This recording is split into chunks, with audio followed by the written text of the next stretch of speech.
good morning, or whenever you're watching this. It's time to step up your pussies and get into me, Jen Kirkman, and my And Just Like That recaps. Is it a comedy concert? No. But then again, what is? I will be recapping episode 6, directed by Cynthia Nixon, and I am so glad that she is directing episodes of the Sex and the City reboot and not currently running the COVID relief in New York City. Now, secondly, what else will I be talking about? I will be talking about what happens in this week's episode. Does Carrie get a facelift? How many times does a character out of the blue just call her fabulous? Does Carrie move downtown into an apartment that isn't real?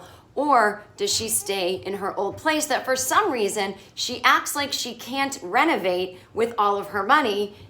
Crown molding. Anthony, emphasis on molding.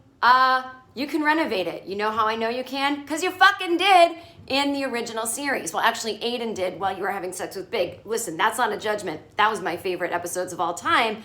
But what I'm saying is, I think you can renovate it again. Just ask the set designer. Charlotte, she's going to remove these weird dolls from her daughters that share a bedroom, even though she is very wealthy and lives on upper something side of Park Avenue. I think if I didn't have to share a bedroom and my dad is a greenskeeper and we lived in a 7-room house, I think Charlotte's kids don't have to share a bedroom. But what do I know? We're going to talk about there is no Che Diaz in this episode, except for some weird flashbacks that look like they were filmed by the guy that made the movie The Room. I have to see 2 cutaways of Miranda's area above her pasty white ass as she's having her little sex fantasies about Che. Miranda has stopped drinking. Now all of her friends can't drink. We see some of the other characters in their lives. Thank God, get me out of here. But also, I don't care about your IVF or your kids. We already went through this with Charlotte and everyone else. We all decided the characters that aren't having kids aren't having kids. Charlotte's got her kids. Miranda's got her son. And thank God his girlfriend is not in this episode. She's not living there right now. I think they heard my pleas to get her the fuck home with her Catholic mother, who's going to maybe emotionally or mentally abuse her. I hate the girlfriend so much that actually would be fine with me. But anyway, back to the new characters and their IVF, or should they have a baby? I don't care. No one should have a baby at this point. There's like 10 years left of the planet. I don't know what reality they're living in and just like that. But if I was running the show, I would say there's no kids. No, even people who had kids, we don't see their kids. They decided to get them adopted, even though they already adopted them in the first place. But we just want to focus on outfits and dating. Is that too much to ask for a show? And Just Like That, it is. Okay, so here's what's going on in this episode. Now, here's the thing. This has actually been, except for the funeral episode, which I thought was really well done, this is actually my favorite episode of And Just Like That so far, because it reminded me of the original series where these women are talking about their lives and the episode is framed around some kind of question that is very clear, and it used to be done through Carrie's article via voiceover. And in this episode, it seems like the questions are, why can't everything stay the same? Why do things have to change? And do you want to live in the past, or do you want to live in the future? And is there a way to have both in a sense? So we see in this episode that Carrie is looking for new apartments with her new realtor friend, Sema, although Sema is not really in this scene. Sema is walking outside on the terrace of this apartment building that's half CGI, half real, that Carrie's looking at downtown. And it's on the water, and it's like all this light, but it's, and then, so I started listening to the And Just Like That podcast, so I sort of get an idea of what they were going for, which it's so interesting because when I listen to that podcast, it reminds me as a writer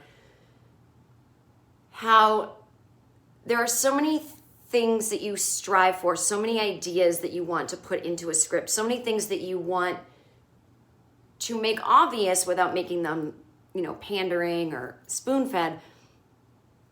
But you want to get them across, and it doesn't always work. Now, the writers don't say it doesn't always work, but I'm just inferring it doesn't always work, because they'll be talking about a scene that I thought was really inauthentic, and they'll be like, oh, I'm actually an Indian woman who wrote this scene, and this actually happened to me. And I'm like, I really would never have thought that, And so that's just the way things sometimes just end up coming out when they're on the screen.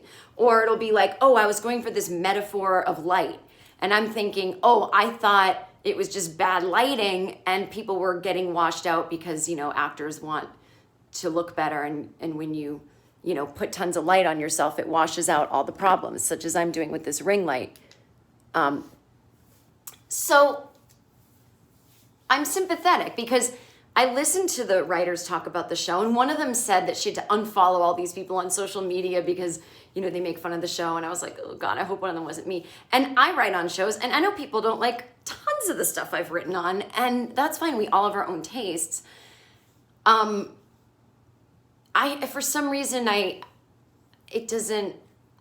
don't know. I was going to say it doesn't hurt my feelings when people don't like things I wrote. I just think as long as there's not, I don't even know. I was going to say, as long as there's not cruelty, like, fuck you, why do you even have a job, then I'm okay with it. But I think that,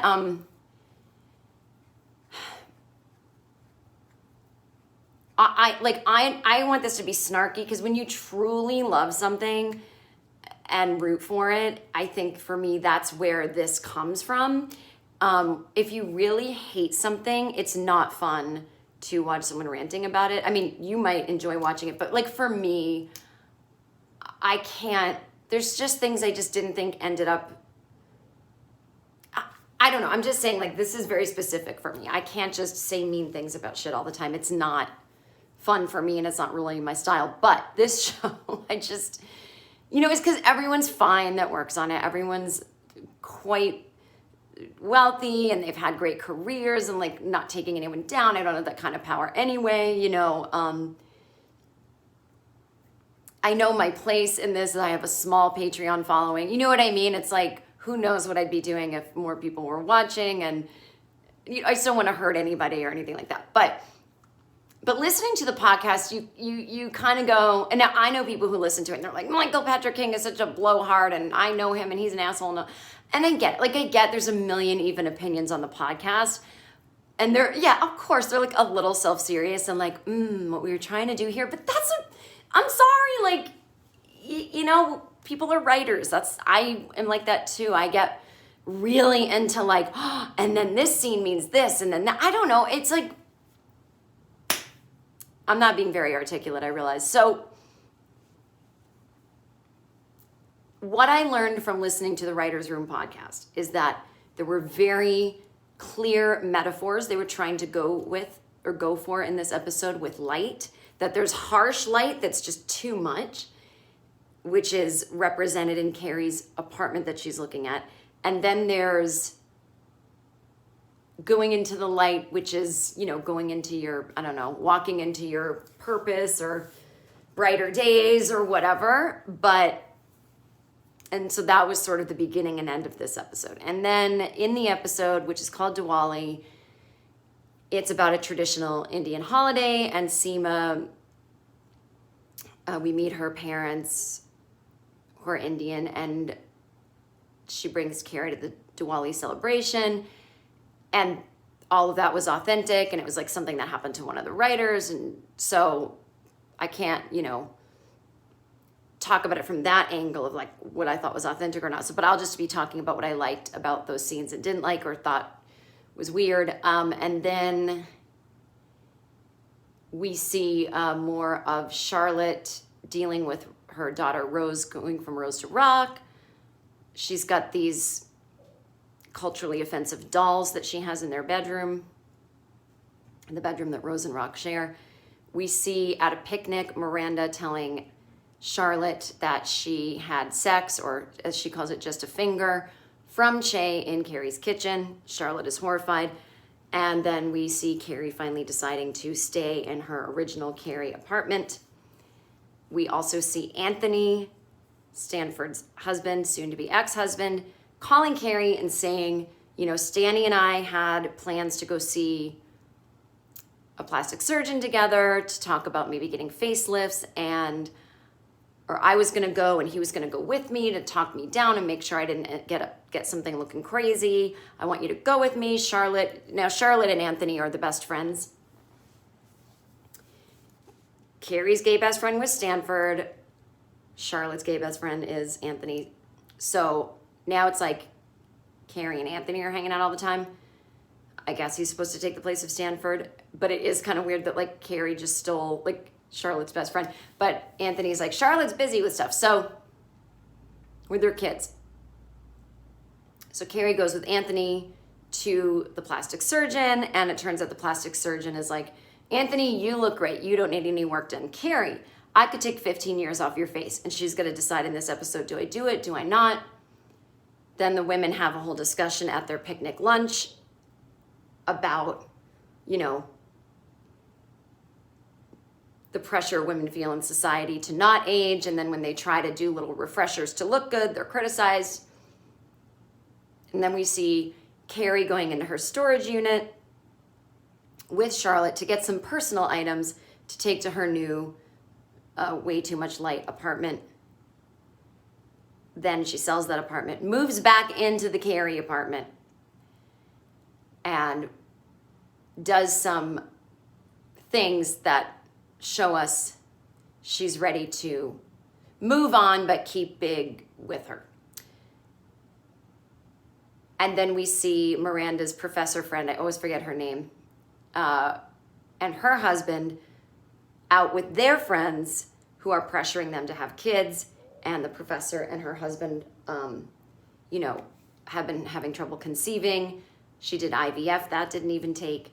And we see a sex scene with them, some of the only sex in the show. Now, again, I'm not a big proponent of show me sex. I really don't need to watch people pretending to have sex, but, and then they talk about having kids or whatnot. And again, I like those characters a lot. Their acting is like the best acting on the show, but I just really don't care about the fucking kids and the not having kids and the having kids. I thought that was the great part about a show about people in their 50s is we're done talking about it. But now they go get some other friends that are still dealing with this. And then we see Sema dealing with her parents at the Diwali celebration as she pretends that she has a boyfriend so that they get off her ass about, you know, not being single at 53, and she's still smoking her cigarettes, which is fun. So let's start at the beginning. Now let me get my, hang on. I forgot my computer, and I'm just going to refill my coffee. Thanks everyone for subscribing. Ow!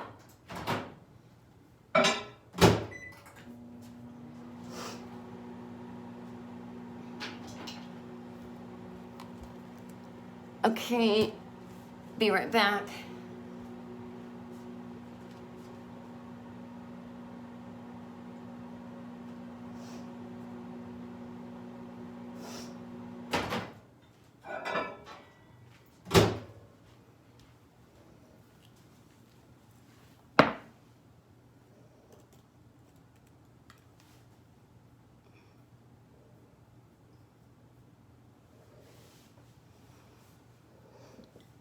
Okay, so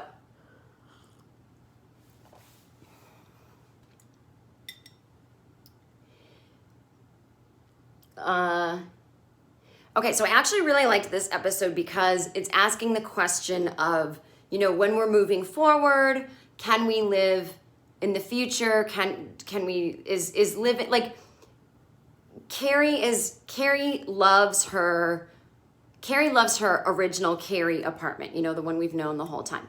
And she's comfortable living there again, but she's thinking, am I moving on or am I retreating? Shouldn't I get a whole new apartment that isn't the one I lived in as Carrie forever. She doesn't want to be one of those people that's like, I've lived in New York for 25 years and I used to pay $200 for rent. Now, I don't know why she doesn't want to be one of those people. Those are my favorite people in the world because those are the real New Yorkers. I want to know those people. I don't understand why that's a bad thing. I want to hear stories of when your rent was $200 and you've lived in the same place for 25 years. I would so much rather talk to those people in New York than the like $1 million real estate people that are like, oh my God, I just fucking bought this amazing building. It's uptown. It's where all the billionaires live. I bought it. I don't live there ever because I don't really live in New York, but it's like good to own property. And there's a gym in there so I can like, get up at 4 a.m. and work out because I, have like, issues that I'm not addressing in therapy. I would so much rather talk to I used to live here and blah, blah, blah. Like, who does Carrie think she is to not be one of those people? Does she think she has anything more interesting to talk about than her original apartment? Because she's wrong. So she wants to move somewhere new. And she's like, I don't know if I'm a downtown girl and this is the one thing, even though I love living here in Brooklyn, I've always loved when I've lived in New York. It's my favorite city in the world. I'm not a New Yorker. I mean, obviously I'm not because I wasn't born here, but I'm not a New Yorker in that sense where I'm like, this is my part of town and I don't go anywhere else. Like I go everywhere, I don't go, oh, that's my dry cleaner's over here and I go over there. I mean, in my neighborhood where I live, yes, I keep things simple. I'm not like, but that whole thing of like, your identity is the neighborhood you live in, but it's such a thing here where it's like, I'm an Upper West Side person. I can't move downtown. All my friends are on the Upper West Side. It's like, get on the subway and take a 20-minute ride. I get it. I can't comment on a thing I'm not a part of. But so Carrie's like, am I a downtown person? No, she really is downtown. She's not just on the Lower East Side. She's like almost in the Seaport area, I think, or like where Wall Street is. And it is kind of an empty place, it's more of a 9-to-5 place. She's on the river, blah, blah, blah. But so she's looking at this apartment with her real estate agent, Sema, who is, again, not with her walking around the place. She's on the terrace walking around. And again, it's some weird CGI terrace. Anthony is with Carrie because apparently she's just stolen him from Charlotte now that Stanford is not there anymore. And he's walking around and the light is oppressive. There's so much light coming in. And I guess it's supposed to be a metaphor for when, I don't know, reality's too harsh. But Anthony was like, I wrote down 2 of the jokes that he said. She's like, I don't know if I'm a downtown person. And Anthony's like, New York Autumn Light by Halston. Now that's supposed to be the punchline. Now listen to me. I'm all about Halston. I wish Halston was alive and my friend. I wish Liza Minnelli was my friend. I wish I only exclusively wore Halston outfits. I wish there was still a Studio 54 that I could go to and dance all night and wear Halston outfits. I wish that was New York right now. I'm all about Halston. Anyone that doesn't know who Halston is, I have no time for you in my life. Anyone that doesn't worship him, I have no time for you in my life. But I don't understand the joke Anthony's making. Yes, there were many perfumes and things that were by Halston when he kind of got over commodified in the 80s. So I guess he's referencing these old ads from the 80s. The way that sometimes I'll go, maybe it's this, maybe it's Maybelline. I get it, but I just don't quite get where, if I'm supposed to be like, oh, Halston. And listen, not all my jokes land all the time. I get it. I'm no Che Diaz at a comedy concert. But then Anthony says another thing. You with a terrace by Halston. And I'm like, what is why does he keep saying by Halston? Is it because they had to put it in the script because Sarah Jessica Parker is like, is this like product placement or something? And again, fine if it is. But I'd rather just see her wearing a Halston outfit and be like, do you like my Halston dress? And these weird jokes. And I don't know if Michael Patrick King was like, everyone knows what Halston is now after the Netflix series. And it's like, I get it, but just, I don't know. And you know what? Mario Cantone is so fantastic. He makes me laugh every single time. He's so good at that character that I almost don't even mind, like, whatever he says is fine with me. But anyway, so Carrie's looking around. I don't know if this is me. We only see kind of like the kitchen dining area. We never see any other room. I'm like, walk me through the apartment. Now I'm interested. I want to see the rest of the place. But she's like, I don't know, I miss my old place. It's like a comfortable cashmere sweater and the crown molding. And Anthony's like, emphasis on the molding. And again, it brings me to my point. Why can't she renovate the apartment that she lived in? Why can't she renovate the Carrie apartment? As I recall, Aiden renovated that apartment and he bought the apartment next to hers and combined them. And so he turned her junior 1-bedroom or large studio apartment into a 2-bathroom. I think it was 2-bathroom. I don't know. It was a bigger place. And now suddenly it's back to what it was before Aiden did the renovations, I think. But can she not renovate? She's a bazillionaire. And again, I know there's like zoning and whatever, but why can't she just stay in that place? And then she's got her house in the Hamptons. I don't know. It's a walk up. I mean, for me, I need an elevator. I just need the option. I can do stairs or elevator, but I don't want no elevator ever. But whatever. She made it work. All her furniture's up there. So who am I to judge? But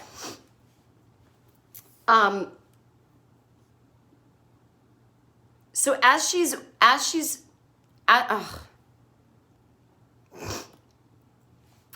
walking around the apartment with Mario Cantone and they're looking at things, he's like, I think I need to change too, you know, now that Stanford left me. And he says something about like, oh, the bedroom where we weren't doing it. And Carrie says to him, and did it feel right sharing that with me? It's like, bitch, stop policing what people say to you. You know what I mean? You made a career. You got rich off of writing about your friends' sex lives. And then you're going to tell them when they can and can't share their personal life with you? Why are you such an unrelenting prude? Why can't you hear somebody say to you, my ex and I weren't having sex? I know Stanford was your best friend, but he never told you that? Maybe he didn't. Maybe that's why he went to Japan, because you're not even a good fucking friend. He's like, Carrie tells me what I can and can't say.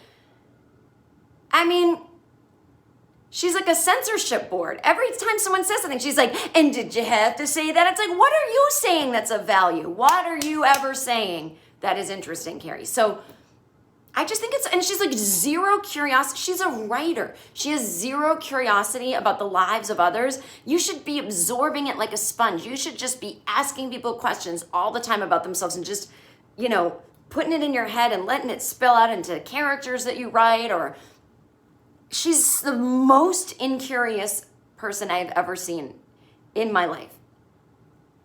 Did it feel right telling me that? I wish Anthony would have been like, you know what? You're a twat. I hope you fall in the river when you're on your terrace, you know, in your big hat that somehow obscures your vision, and you have a dizzy spell, and there you go. Because you know what? What do I get out of this friendship? I'm coming here to help you look at your house, and you're telling me that I can't tell you anything about my life. So then Anthony is kind of like, maybe I'm going to move. I'm going to use Sema as my real estate agent. And then she comes in and they have a little moment and you're like, oh, I like these two together. Like, that's a good energy, is Sema and Anthony. I would watch a show that is a spinoff of Sema and Anthony just, you know, smoking cigarettes, being fabulous, blah, blah, blah. So then, so Carrie decides to take the apartment. So now she's in her storage unit with Charlotte. And the storage unit has these beautiful blue walls. Now, I have a storage unit in Burbank, California, not to brag. And there's a swinging light bulb as though someone's going to be interrogated, and the walls aren't painted. Because why would I put that much effort into a thing where I'm just putting stuff that I'm not using right now? So, but it has all these beautiful blue walls and like windows and with shades. So they get in there, and I assume Carrie didn't move everything from the apartment she shared with Big, herself to a storage unit. Nobody should be doing that. I don't care how broke you are. You know that you are not moving your own shit from your apartment to your storage unit. You find the money somehow to get somebody to move it for you. I don't care if you have to give them a blowjob. So Carrie's got all these boxes. They're kind of just stacked randomly. And she says something like, oh, I can't believe I made it past me and Big's old headboard without crying. It's like, why do you still have it? You know, people out there need headboards. Why did you keep anything from the apartment with Big that was furniture? I mean, I get keepsakes and the record player and the records, sure. But the headboard? Go sell that somewhere. Go have someone take it somewhere and have them sell. Go give it to Out of the Closet. What is wrong with you? So she's in there and she opens Big's crate of records and it's overwhelming for her. And I really like this scene. Her acting is really good. It's totally realistic that you see this personal object. And you know, we saw it in the first episode. She and Big got into this quarantine habit of listening to vinyl every night while they cooked dinner. And it's lovely. You know, I mean, except for the fact that Krznov was a rapist and we just found out and whatever, but we're just talking about the character Big, who probably also is a rapist. So anyway, I get that. When you see something that means something from an ex and you just are like, oh, this is overwhelming. And she just like can't breathe and kind of starts to cry. And Charlotte has learned her lesson to not, you know, try to make the sadness go away. She just is there and lets Carrie feel her feelings. A great scene. I applaud it. So then when the moment passes, Carrie's like, you know what? I don't think I can do this today. Let's just take a few things that really are me and we'll leave. And she takes this crazy ass hat. Now, I love crazy hats. There is no hat that's crazy to me except a MAGA hat. Every other kind of hat I'd probably wear. But she takes the craziest hat of all that is pink and looks like some reject from like an Easter parade. And then she takes this big yellow 1980s lamp. Fine, I get it. And then she's like, oh, one more thing, a frying pan. I'm like, okay. The only time we've seen a frying pan before the reboot was, again, Alexander Petrovsky grabbed one of your frying pans and killed a mouse with it. You didn't even know you had that frying pan. Now, I get it. She's allowed to change and grow and be someone who cooks. And I get that she learned to make salmon with Big and they would cook together. And so now it's probably like a little ritual that she wants to incorporate into her life. You know, kind of like people who've been visited by Anthony from not Sex and the City. It's kind of like people who've been visited by Anthony from Queer Eye, where they're like, I make things now. And they've got their one dish that they learned to make from Anthony and they're just there, you know, doing their guacamole. That's Carrie with the salmon. And I'm totally fine with it. It was just, you know what? It's what this episode is about. Why can't people change, Jen? Why do we need to put people in a box? I was uncomfortable with Carrie grabbing the frying pan. That's not a thing that you normally go, what does Carrie need? What are 3 objects Carrie needs? A crazy hat? And you're like, oh yeah, actually. A weird lamp? I could see that, but I wouldn't have guessed it. A frying pan. You go, to kill more mice? No, she didn't need a frying pan. But I accept. She's turning into a new person. So they leave. Now we see her at home. She's cooking with the crazy hat. And there's a beeping. Beep, beep, beep. And she thinks it's the dishwasher. And she calls Anthony. Because again, she has stolen Charlotte's best friend. And he's busy at Hot Guy's Bread working. And he's like, Carrie, can we not play Clue, the kitchen edition? Great joke. He delivers it well. Now I'm screaming, it's the fucking lamp. The lamp is beeping. Is this not obvious to everyone? Please sound off in the comments if you also agree that it's the lamp that's beeping. Are we not going to revisit this lamp? Because I think there's a plot going on here. Because actually I have hot gossip. My hairdresser told me she saw a scene of Sex and the City being filmed because her friend's parents own an antique store in Williamsburg, Brooklyn, and her friend's parents, you know, for a sum of money, let in just like that film there, and they redressed it as an antique lamp store. And Carrie comes in and says, I want to return this lamp. I think it's haunted, and something goes wrong, and she ends up smashing all the lamps in the store. And I've been waiting for that scene forever. So when I saw this weird ass lamp and then I saw the mystery beeping, I was like, it's all coming together per the prophecy of my hairdresser. Next week, we are going to see her smash up a lamp store. And then I'm starting to worry that no, the mystery beeping was just because it's a modern apartment and the lamp was there so Sarah Jessica Parker could be like, see everyone, I'm into cool lamps. Because sometimes I can't differentiate between myself and Carrie because it's kind of a vanity project, but I'm sorry, it's showing, isn't it? Is it showing? If the lamp isn't the thing that's beeping, I will be starting a riot in New York City. And you will turn on the news and you will say, oh my God, what are the Trump supporters doing this time? And the camera will zoom in and it's like, oh my God, it's little Jen Kirkman. What is she doing in Midtown? And I will just be smashing lamps and screaming, the lamp was haunted. That would have been a great storyline. And I'll be setting fire to dumpsters and all kinds of symbolic things. So, Carrie ends up back in the Carrie apartment. But before we go there, we'll go back to the other Carrie subplot, which is her face. Now, I actually thought this was very, very well done. So, hang on one sec. Speaking of faces, I have to reapply my lip gloss.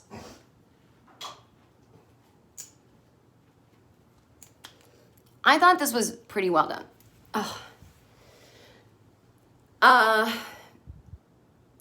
Anthony says that he wants to get he's open to getting a facelift.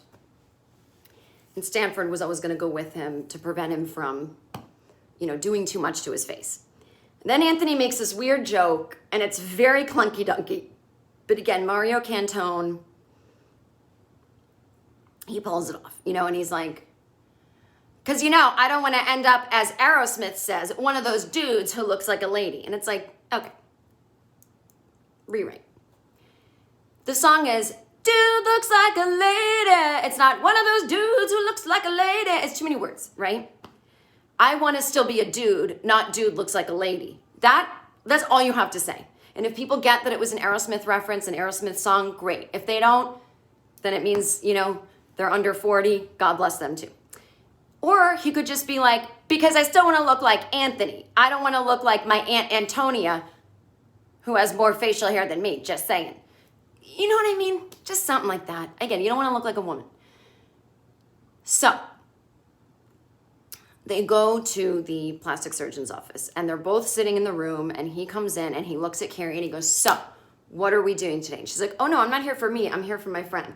And then he explains, oh, there was a mix-up, my receptionist. He says something like she's Generation Z or she's young. And I'm like, oh, no, that's it. He says to Carrie, I can give you a little Botox right now. I have a needle. And then make some weird crack about his young receptionist. Needles trigger her. And I'm like, okay, do we have to shit on young people?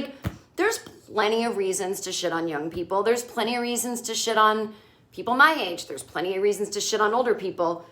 Every generation has its giant flaws that are not individual. They're generational, And it's like, I don't think saying that someone's triggered by a needle is even funny. And also, it's just not realistic. If you're triggered by needles, you don't work at a dermatology office and you probably wouldn't get hired in the first place. And you're actually no one should kowtow to that. If you're a doctor who uses needles and your receptionist is like, I'm triggered by them, then bye, you're fired. You can't work here. I'll get someone else who's super into it, You know what I mean? It's not because someone young says something stupid like that older people suddenly have to do whatever they say, So anyway, so he's like, she's triggered by needles.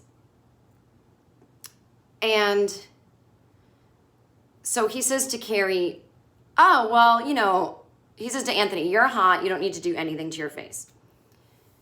Then he looks at Carrie and he's like, well, you could do a little Botox here, a little eye surgery. Let me show you on this computer. I could take 15 years off your face. You'd still look like you. And it looks amazing. I don't know if this is a real thing they can do, but yeah, it looks great. And I'm like, oh, you should do that. Not because, again, it's people always tell me I look younger than my age. I have had Botox right here because I have this weird lightning bolt dent that appeared in my forehead. let's see, how old was I? 44? And, but do you see how I can move and you can still see like wrinkles up there? Like I just have him do a little bit because I just don't like the way the lightning bolt looks. But I'm not trying to fool anyone to think I'm younger. I'm trying to fool people to think I don't have a lightning bolt dent in my forehead, and it's worked well so far. And when I'm thinner, I have a little weight on me. My face does, I think the guy says you're either a sagger or a hollower. I think I'm a hollower. There are older pictures of me where I'm way thinner and can see like tons of wrinkles and stuff, but I still want like my skin to look amazing. I'm worried about my neck. I don't know what's gonna happen. I will absolutely, you guys, I will absolutely do something to my neck. They've got all kinds of things. I read about it. I save it in my notes section. There are things you can do. I'm saying maybe 10 years from now, God willing, if I'm lucky enough to be here, just something. Because again, I'm not trying to make other people think I'm younger or do some like beauty myth. When you look at your own face in the mirror every day and you start to go, who's that? It's weird. And I guess it is technically related to youth, but it's like, again, I just want it smooth. You know what I mean? And I've been lucky so far. Like I've never had anything done ever to my neck. Okay. So, and I can't explain it. I cannot explain it. I smoked. I don't drink a lot of water. I don't fucking know. Don't ask me. I use a ton of products. I use this brand called Beauty Pie. I use products. I don't know what to tell you. But I also just think, and I think it has to do with, haven't eaten red meat since I was 13. I don't know. Like literally I have no answers for anyone. Speak to your own dermatologist. But my point is, I'm not against doing little things here and there. And I think men should too if they want to. And I think whatever. You know, we're just bodies at the end of the day. And in one sense, it doesn't matter what we look like because we're just bodies at the end of the day. But at the end of the day, we're just bodies. So if you want to play around with yours, put a tattoo on it, I don't fucking care. I do think the problem is once you start doing that stuff, you can't literally see straight. You're like, I mean, not literally, but you're like, you know, you can't tell that you look like pushed back like that, you know.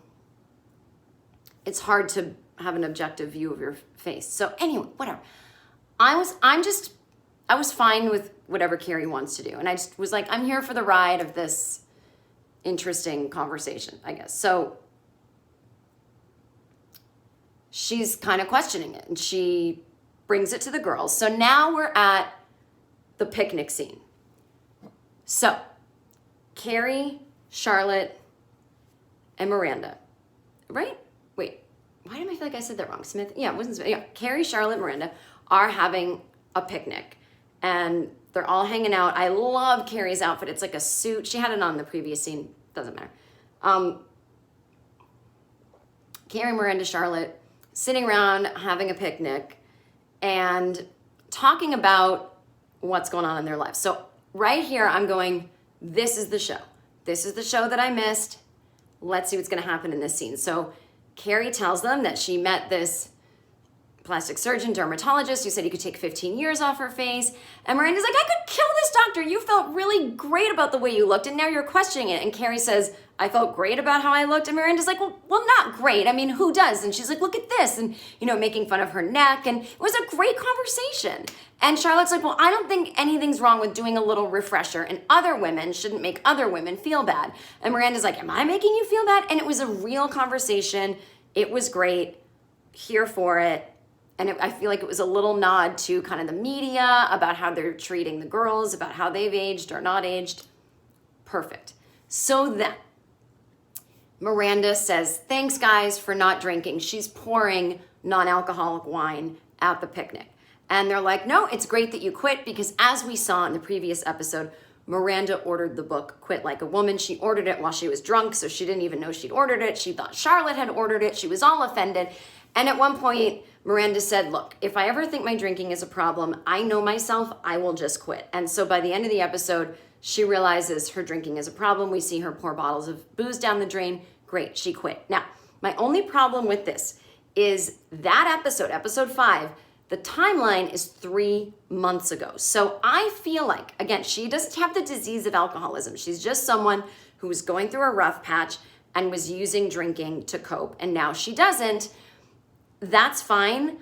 But I hate that she's making that she's not drinking everyone else's problem. Or maybe she's not. Maybe the girls are just being good friends and saying, we're not going to drink alongside of you in solidarity. I mean, look at me. I'm doing this recap today in the morning with coffee instead of my usual glass of wine when I do these recaps. So maybe it's solidarity with Miranda. You know, I don't want to trigger her drinking. But I will say, well, it's going to come up in a minute. So Miranda says to Charlotte, I'm going to tell you something and you're going to have a big reaction, and I don't want you to have a big reaction. And this is a classic Charlotte moment. Everybody does this to her. Whenever anyone cheats on someone, they tell Charlotte, I'm going to tell you something and you're not allowed to have a reaction. And poor Charlotte's like, well, I guess I'll promise you. But of course she's going to react when people tell her that because she's a traditionalist. And so Miranda says, I had sex with Che in Carrie's apartment. And Miranda's like, what? It wasn't even that big a reaction. And Miranda's like, you said you wouldn't have a big reaction. It's like, listen to me. Listen to me over there, non-alky. Shut up. Why is everyone, again, with the policing what other people can and can't? Carrie always polices what people say. Ooh, don't talk about sex around me. You know, and Miranda's always like, nobody react to what I'm doing. It's like you were the most judgmental person in the original series. You can't go telling people not to react to the fact that you got fingered by a low-grade podcaster, okay? So, anyway. Then Charlotte's like, well, even I find Che attractive. I had a sex dream about her after her comedy concert. Ding, ding, ding. Every episode, somebody has said comedy concert. And again, I know at this point they are trolling us. 100% they are trolling us because I'm running here to make a video about it and it's just giving the show free advertising. So you're welcome. And just like that, comedy concert, comedy concert, comedy concert. I'm worried if I say it 3 times, Che will appear like Beetlejuice. So anyway, Miranda's like, see, you even had a sex dream about her. And Charlotte's like, it's a sex dream. And for those who are like, I can't believe Charlotte had a sex dream about Che. It's like, I get it. Che's supposed to be like the Shane from L Word, that like even straight women are like, oh my God, I date her. Although it's not analogous at all. But anyway, so Miranda's like, it wasn't even sex. It was just a finger.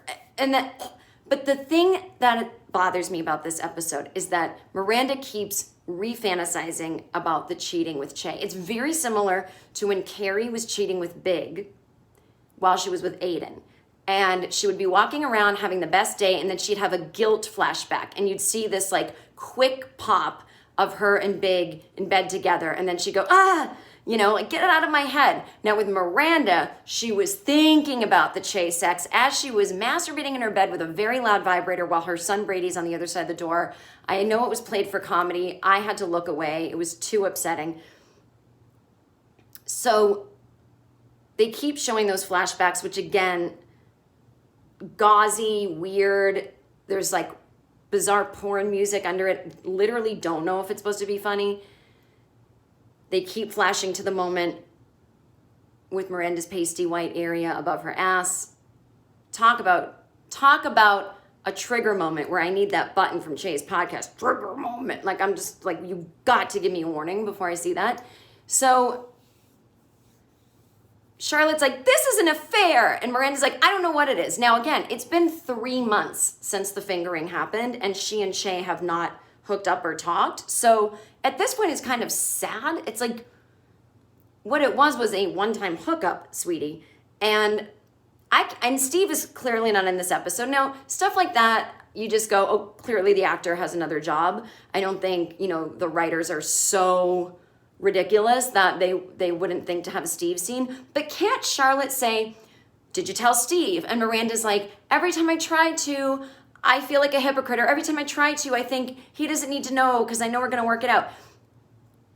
I just think she could at least say, Steve and I have been talking about the fact that we haven't had sex in years, and he's my best friend and we love each other, but something's wrong in our marriage. And Charlotte has to be like, but you need to tell him. That could be a conversation. Just tell us what Steve is up to. It's insane that she hasn't talked to him. They're best friends. And when Steve cheated on Miranda in the first movie, Miranda's problem wasn't even so much that he cheated, but you broke a vow. And Steve said, what about all the other vows? Like trusting and second chances and, all that kind of thing. And that's what I'm thinking in this one is like, never mind the cheating vow, because the cheating doesn't really bother me that much. It's like, what about all the other things that make you guys a couple? Like, you're really not going to at least tell him that you're having some kind of crisis. So Charlotte just says to Miranda, you're having a midlife crisis. You should have dyed your hair. And I fucking love that line. That was pure Charlotte.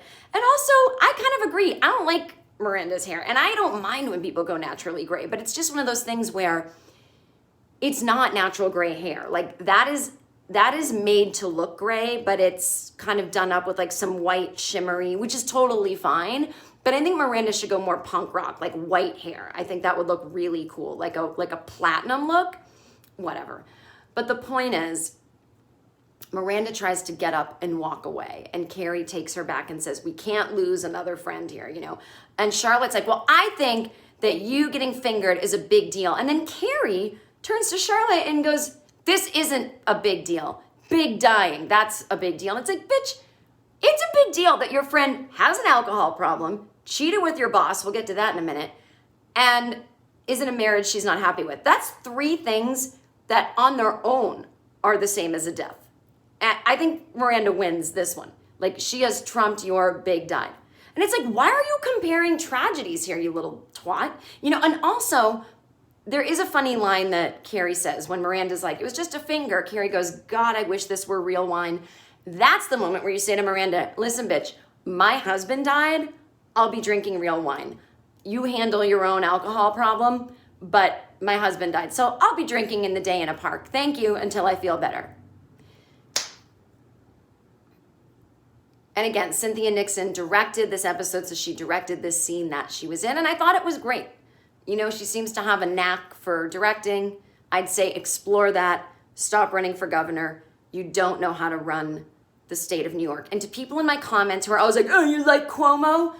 I never knew that the binary choice was Andrew Cuomo, groper of women, hider of statistics about COVID, or Cynthia Nixon, the woman who plays Miranda on Sex and the City, who's getting fingered by Che Diaz. That's the only 2 options? I didn't like Donald Trump, and I didn't go, well, better vote Julia Roberts. And then, we went through Trump, a celebrity from New York who knew nothing, had no governmental experience. And now a liberal who is a celebrity from New York thinks she deserves to be the governor. People who are governors go on to become presidents. Ever hear of Governor Bill Clinton? People, just act. And if you want to get into politics, there's smaller offices you can start with. You ain't fixing the subway system here in New York. It desperately needs fixing. I don't feel good sleeping at night if it's Cynthia Nixon doing it. Don't worry, Cynthia's got it. And at this point, I can't separate Cynthia Nixon from Miranda Hobbs. And so I'm worried if we elect Cynthia Nixon that my governor is going to be laughing her ass off at a terrible podcast that's really a morning radio show and spending her nights at comedy concerts. Do you understand me? And I hate to get political, but that's just the goddamn truth. So anyway, I'm confused by why no one's bringing up the timeline of it's been 3 months since the fingering, but whatever. But I think that what worked well in this scene, I think I'm having a hot flash, is that Charlotte was the voice of so many audience members. Like, you've had sex with men the whole time. I don't understand. And I do want, again, I don't think it's like that crazy for her to, whatever, explore fluidity or whatever. But what I do think is crazy is that she's handling it worse than Steve did. Steve told her right away and he wanted to work it out. And she's just treating Steve like an invalid with a hearing aid and putting chia seeds in his lap. So, but I do think that scene was important to have because the audience had been asking the same thing. We wanted to hear what Miranda had to say about it. So now we go to Miranda's professor whatever. And she's telling Miranda, oh, I've got this friend, Fertile Myrtle. She keeps getting pregnant. The storyline is so boring to me that I like don't even want to be snarky and have something fun to say about it. So, you know, every time we go out, she tells us we should have kids and we're trying, but the infertility, and I'm just like, ugh, so tired. Like I really thought with this show, I was past having to hear the whole kids thing. So what I do like is that we follow the professor and her adorable husband to a dinner she's having with Fertile Myrtle and Fertile Myrtle's husband. And, you know, Myrtle's not drinking. And they're like, oh, what, are you pregnant again? And she's like, and they're like, oh, congratulations. You know, and it's this whole scene where now the husband of Fertile Myrtle is saying, you know, you guys gotta have kids. There's no right time. There's no wrong time. And then the husband of the professor says, when you guys do stuff like that, like, don't do that shit, you know? And the professor was just like interrupting and trying to bring up different subjects to, you know, to get off topic. So anyway, that scene ends and then cut to like a sexy sex scene with the professor and her husband. The one thing that bothers me about it is they do that very heteronormative sex that's portrayed where he comes, they come at the same time. Both orgasm, and then she lays down on top of him. And I'm like, it is like a planned choreograph when you are a woman having sex with a man and you say, let's both orgasm at the same time. Because the inside of a woman's vagina, the tip of your penis that's very sensitive and can get orgasmic, that's what a woman's clitoris feels like. The inside of the vagina that's not what it feels like. Because otherwise I'd be sticking tampons in when I don't have my period. You know what I mean? There's something, I don't know what the word is, like experientially sexy about a penis going inside the vaginal walls. It feels intimate and like, whoa. And then there's some kind of sensation, but it's sort of like more all over. It's not orgasmic. It's not climax, you know, come. It's like, ooh, you know, I don't even know. Like there might even be cultural, societal things that get in your head about like, this is naughty or something. I don't know. Now there is like, oh, there's the G-spot way back there. And it's like, yeah, there's a thing that feels like, woo. But it's not quite the same as like when someone like touches your dick or touches your clitoris. Like those are just like, you know.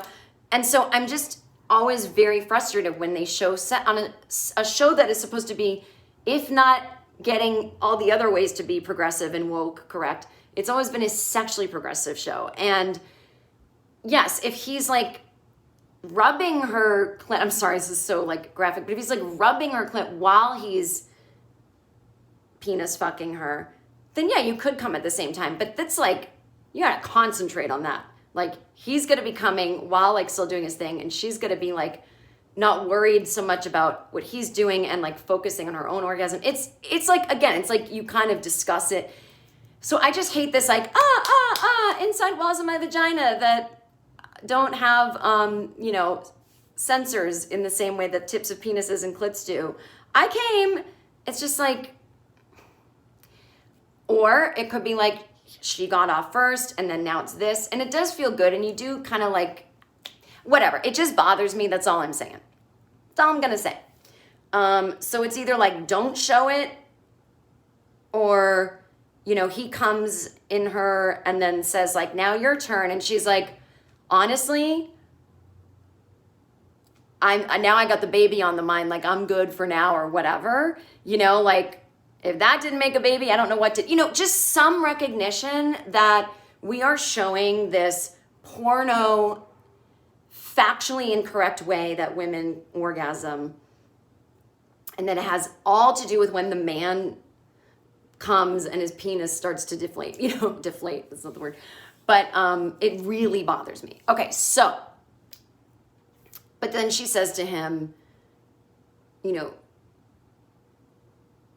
I'm thinking about the baby thing, and he's like, is that why you were babbling at dinner and not letting Fertile Myrtle talk? He's like, you know, I'm your husband and I got you. He's basically saying, we're in this together, and when we have these annoying couple friends that are telling us to have kids, you don't have to shoulder that burden of getting them to shut the fuck up. Like, I'll help. And I liked that because that's what I'm missing between the husbands and wives on the show, between Harry and Charlotte, obviously between Steve and Miranda, just this like, hey, you and me, a team. And so I appreciated that, although I don't give 10 shits about the baby storyline, and I need it to go away. I need next episode for her to go, I don't want kids. And I'm like, ooh, another one of my team. Let's move on. So now let's talk about Charlotte and her kids because I'm so bored, I might fall asleep. So let's just get this boring stuff out of the way. Okay, now we're into Charlotte. And she comes into Lily and Rock, formerly known as Rose's room. Why are they sharing a room? They are millionaires on Park Avenue. And Rock is eating toast in bed. And this upsets Charlotte. And she says, there are so many rooms in this house with tables that you can eat toast at. Why are you eating it in bed? And I'm thinking, bitch, if there's so many rooms in your house that have tables, you have way too many dining rooms and not enough bedrooms. You have 2 children. You don't have 2 bedrooms in that place? That's all you would need, a 3-bedroom apartment. I'm positive that place is a 3-bedroom apartment. That's the place that you used to live with Trey, and there was a room just for his duck collection. So I'm confused here. So then she's got the culturally inappropriate dolls that are on a shelf. And it's this huge thing, Mom, take the dolls down. I was a kid with a bedroom, and if my mom had put something in it that I didn't want, I would just take them down. It wouldn't be like a whole discussion. I'd be like, what is this? But I guess we have to have the discussion because there can't be a moment in anybody's life where they're not talking about race or gender. I mean, we got it. You guys didn't address this in the old show. You're forgiven. You're forgiven. Can we please get back to just outfits and talking about dating, please? Okay, so she's like, these dolls, blah, blah. And then Rock, formerly known as Rose, is like, I want this thing above my bed to go away. I want to hang a picture of my longboard. Again, I just never remember asking my mom permission. It's like, I'm putting up a poster of Robert Smith. Come at me. And then she's like, Mom, I want to cut my hair. And Charlotte's like, oh, it's like, I can't believe the first thing she didn't do was cut her. I don't know. I'm so bored by this plot. I can barely get through this section of my recap. Children are beautiful. They are the future. I don't need to see it. I don't care. I don't care about your kids on the show. Unless you do a scene explaining to me why they share a bedroom. I need an explanation. You are rich. I was not rich growing up. I had my own room.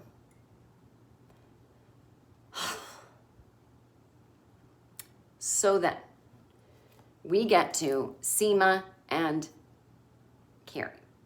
Now, again, Sema is Carrie's realtor, but they're becoming friends. So Sema is Indian. Her parents are Indian and they live in Queens, but they're from India. So we see her dad at home watching the Knicks game.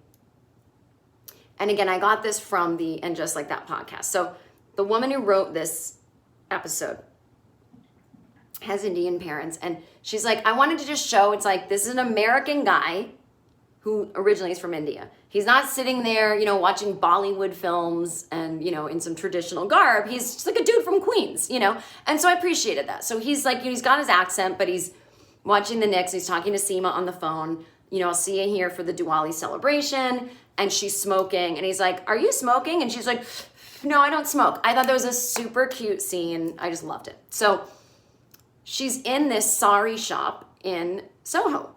And it's like, again, I didn't know it was a real place until I heard it on the And Just Like That podcast. And Carrie's with her, and Carrie's like, I never knew this was here.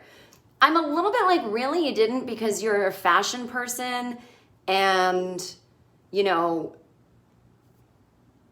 worked at Vogue but maybe not. Again, this was like, why would she, who knows? Anyway, so Sema's like, yeah, we wear these traditional things for Diwali.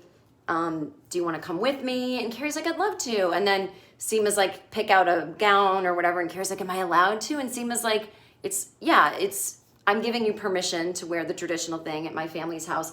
It's not cultural appropriation, it's cultural appreciation. And Carrie says, oh, that's great, because there's something over there that I very much culturally appreciate. I thought, cute scene, not overboard. This could totally happen in real life, and according to the And Just Like That podcast, it is a thing that happened.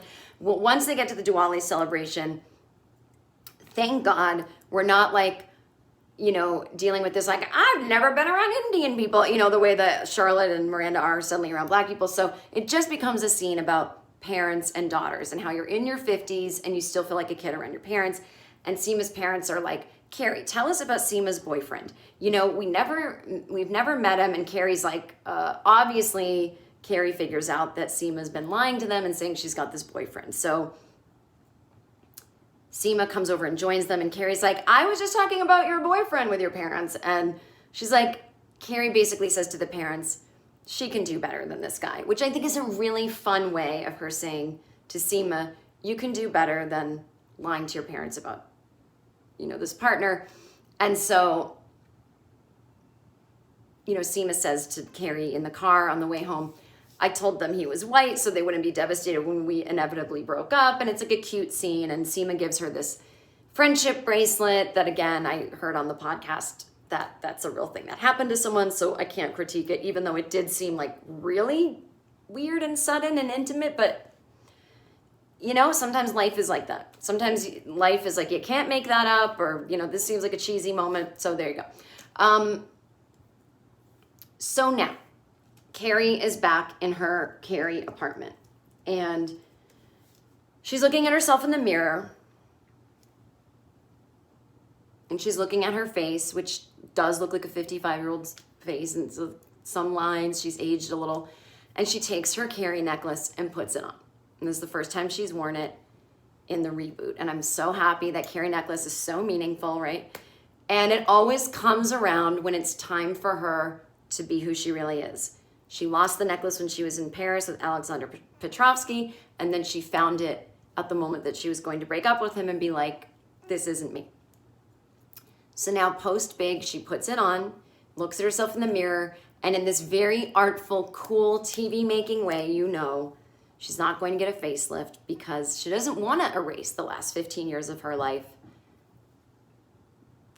The face is the future, the necklace is the past. We can all live in the present. So the records that were Big's that she didn't want to take out of the storage unit are now in her home, and they've been integrated into the decor. And she opens a record player and plays one. And it's very, I thought it was perfect because Big and her had different tastes in music because he was a little older. And that was always a running thing between them on the show where, you know, she always made fun of his music. And so she puts on a record, and it's, I can see clearly now, the rain is gone. And she puts that on, and she's okay. You know, she can hear it, and she starts opening Big's, like, wardrobe, I guess, packed some of his suits, and she takes out his tux. And it's like, I can see all obstacles in my way. And she's taking it out. Gonna be a bright, bright, sunshiny day. And so she is wearing this red dress, and she puts Big's tuxedo jacket over it. And I'm like, I love that we're telling the story through fashion. This is the show. What a wonderful way to show that he's with her, but she's incorporating it with her own style. And then she walks out the front door, and this spillage of light comes in, and she sort of like walks into the light, you know? And it's not the harsh light of the new apartment from the beginning. It's like the normal light that you see when you open your door. And she's stepping out in the Carrie necklace with a little bit of Big and a little bit of her. And it was just like, yes, more of this, please.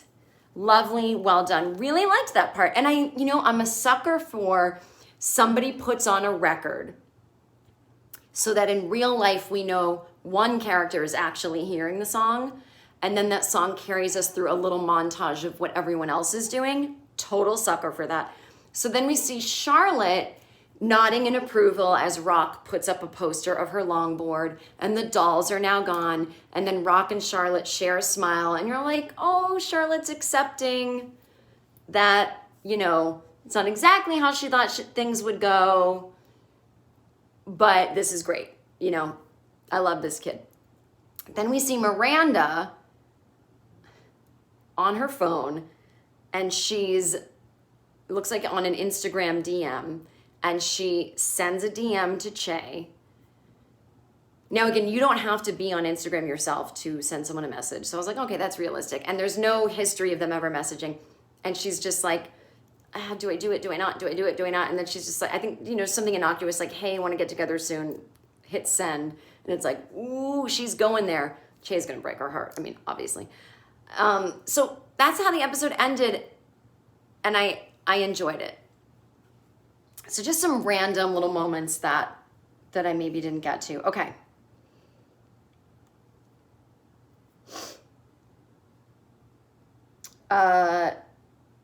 This is what I wanted to say. There's this one moment where Carrie's talking to Sema in the sari shop in Soho. And Sema says to Carrie that her parents had an arranged marriage and they didn't fall in love at first, but they learned to love each other. And Carrie says, would you ever do an arranged marriage? And Sema's like, I don't even let the sommelier pick out my wine. And Carrie's like, yeah, there's two things that, wait, I wrote it down because I was like, I don't understand what the fuck this means. Two things no one should be talked into, love or ziplining. One of my Fendi sandals is still in that rainforest. That is Sema is talking about herself. And you're validating, yeah, arranged marriage, that's not for you. You shouldn't have to be talked into love. So I get it, you do a little joke. Two things no one should be talked into, love or blah, right? Ziplining? I don't believe you've gone ziplining. What rainforest were you in?